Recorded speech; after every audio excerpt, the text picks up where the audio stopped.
안녕하세요. 굿모닝 파파로 인사드리는 김영호 전도사입니다. 오늘 아침에는 호세아 7장 말씀을 함께 묵상하며 하나님께서 우리들에게 주시는 음성에 귀를 기울이고자 합니다. 오늘은 호세아 7장 8절부터 10절까지 3절의 말씀을 함께 읽고 묵상해 보도록 하겠습니다. 호세아 7장 8절부터 10절까지 3절의 말씀을 제가 천천히 2번 읽어드리도록 하겠습니다. 에브라임이 여러 민족 가운데 혼합되니 그는 곧 뒤집지 않은 전병이로다. 이방인들이 그의 힘을 삼켰으나 알지 못하고 백발이 무성할지라도 알지 못하는도다. 이스라엘의 교만은 그 얼굴에 드러났나니 그들이 이 모든 일을 당하여도 그들의 하나님 여호와께로 돌아오지 아니하며 구하지 아니하도다. 한 번 더 읽어드리겠습니다. 에브라임이 여러 민족 가운데 혼합되니 그는 곧 뒤집지 않은 전병이로다. 이방인들이 그의 힘을 삼켰으나 알지 못하고 백발이 무성할지라도 알지 못하는도다. 이스라엘의 교만은 그 얼굴에 드러났나니 그들이 이 모든 일을 당하여도 그들의 하나님 여호와께로 돌아오지 아니하며 구하지 아니하도다.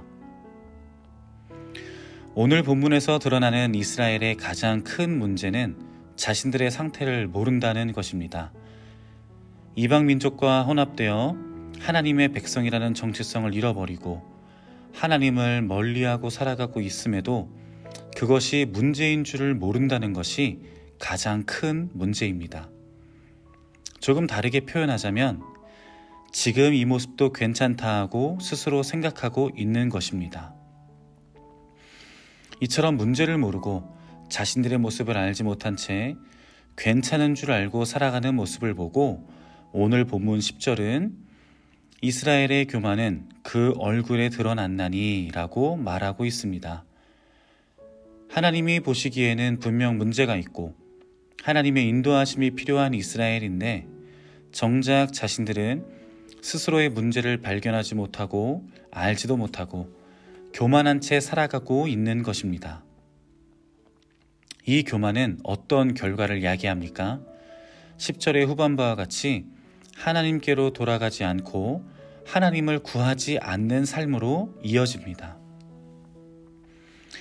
교만함과 반대로 겸손은 남을 존중하고 자신을 내세우지 않는 태도를 말합니다. 하나님 앞에서 겸손은 하나님을 존중하고 나 자신을 내세우지 않는 것을 말한다고 할 수 있습니다. 한동안 겸손하게 살아가는 것이 어떤 삶인가 고민하던 때가 있었습니다. 그러던 중 버스 정류장에서 버스를 기다리고 있는데 길 건너에 있는 한 어린아이를 볼 수 있었습니다. 이제 막 초등학교에 입학한 듯한 아이처럼 보였습니다.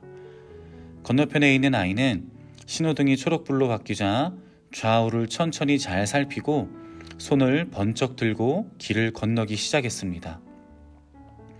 학교에서 알려준 대로, 선생님이 가르쳐 주신 대로 그대로 실천하고 따르고 있다는 것을 바로 느낄 수 있었습니다. 횡단보도를 건너는 사람들이 많이 있었지만 그 한 아이만 손을 들고 건너고 있었습니다. 어린아이도 그걸 느꼈는지 조금은 민망해 하는 듯 했지만 횡단보도를 모두 건널 때까지 들고 있던 손을 내리지 않았습니다. 이 어린아이의 모습을 보면서 우리가 가져야 할 겸손함도 이와 비슷하지 않을까 생각했습니다.